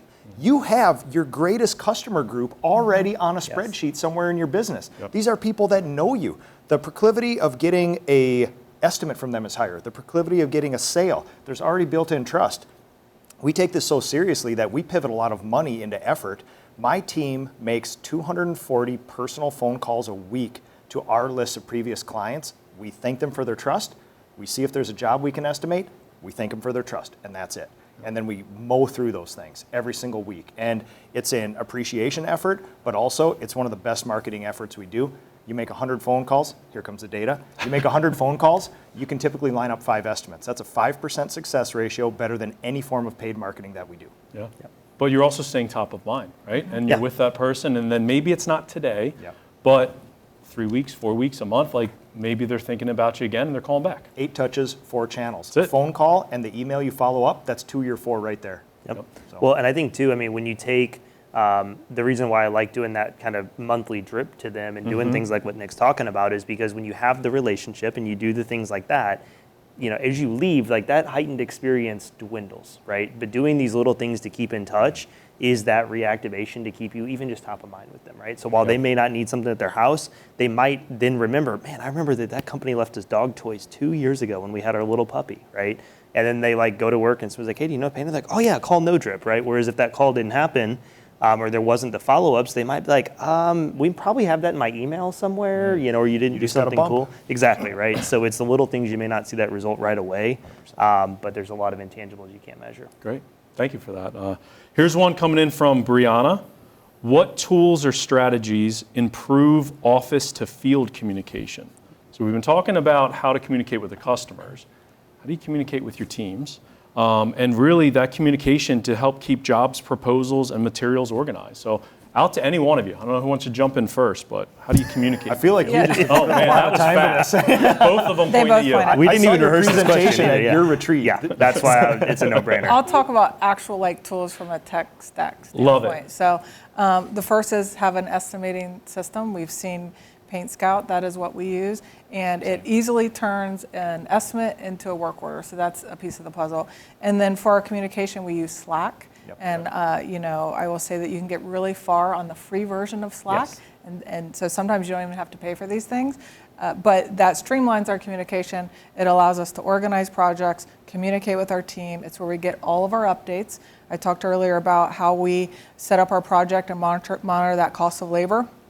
Our crew leaders are required to do a 3 p.m. update every day. We use a BRUSH acronym. There's your acronym for you, Chris. But we do all that in Slack. So those are 2 tools that I would say.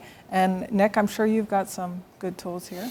Man, we have a similar way of thinking about this, which is there's the system and then the management. So the system is Slack, but then also the system is we have a similar way of project planning and then reporting. So each person, each crew in my company owes the company a project plan at 8 a.m. You have a 40-hour job, that's a budget. You have a 40-hour week. How are you going to use each one of those 40 hours in order to hit this budget? That's due at 8 a.m. every day. 3 p.m. is on track, off track. At 3 p.m., the 2 project managers in my office are taking in this stream of data, and they can confirm or change the schedule right there, so that by 4 o'clock every day, schedule's posted on Slack, and so everybody knows where they're going before they leave the job site. So there are many things we owe our people. It's a single source of truth of communication. If you're doing text, phone calls, emails, TikTok DMs, all this and that, your people are going to be confused. Single source of truth. I like Slack and these other apps because it's not your text messages. If you get a text message on your phone on a Saturday night, it's not from my company. You need to open that app up, and that's family work balance. Yep. All right, next question here. This actually came in quite a bit, and I know all of us were actually down in San Antonio at PCA. Yep. There was a good coverage on this, and it really started the conversation more about AI. So this question came in from 20 or 30, believe it or not, of the pre-registrants, and it says, how can painting businesses start integrating AI into their operations today? I think there's that idea out there of, do you jump in? If not, are you going to get passed by? So what are your guys' ways to saying that you would start integrating today with AI? Ooh. I can take this. Yeah, you should. Before we stepped in here, I was actually using ChatGPT and creating some GPTs. And that might sound like foreign language, but I promise everyone can do it. Yep. So I would say ChatGPT is a safe way to get into AI, but we use it for SOPs. So we've created a GPT in there, and it has our template for SOPs. So when we need a new SOP, and as you're growing, you need to create the structure, right? So when it's time to do this, my leadership has access to this GPT. They say, here, I need a SOP for this, right?